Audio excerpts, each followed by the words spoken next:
तर भिवंडी लोकसभा मतदारसंघातील कल्याण पश्चिम मधील निवडणूक आयोगाचा सावळा गोंधळ समोर आलाय। मतदार यादीतून हजारो नागरिकांची नावे गायब झाली। धक्कादायक बाब म्हणजे ज्या मतदारांनी वर्षानुवर्ष इथे मतदान केले त्यांचीही नावे यादीतून गायब झाली आहेत। त्यामुळे मतदारांकडून संताप व्यक्त होतोय।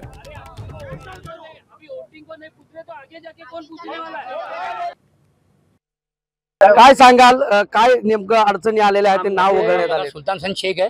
मी वोटिंग करायला गेलो, ते म्हणजे तुमचं वोटिंग नाव नाही, तुम्ही जाऊन फॉर्म भरा आणि नंतर तुम्ही वोटिंग करू शकता म्हणतात मला।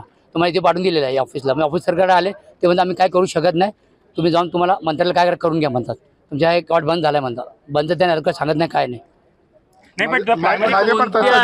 माझं नाव विमल ठाकर, मी सिंडिकेटला राहतो। आमचे 6 मेंबर्स आहे आणि सकाळी बघितलं 11 वाजता का तर वोटिंग लिस्ट मध्ये आमचं नाव नाहीये।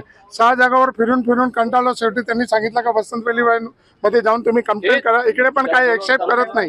मग आता आम्हाला हे टायमाला काय करायचं तुम्ही आम्हाला सांगा, give me solution.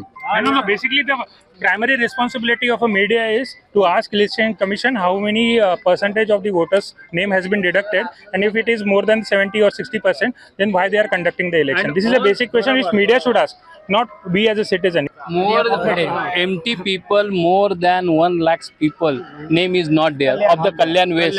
I am from the Jain society. None of the person is having the name over there. And in some families, some names are there, some names are not there. What is going on? या ठिकाणी गोंधळाचं वातावरण आहे।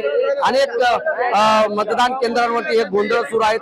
तुम्ही बघू शकता हे सगळे नागरिकांचं एकच म्हणणं आहे की री इलेक्शन किंवा ह्या सगळ्या गोंधळाचं वातावरण जे आहे ते कल्याण भिवंडी लोकसभेमध्ये सुरू आहे। सुरेश काटे, एबीपी माझा, कल्याण। एबीपी माझा, उघडा डोळे बघा नीट।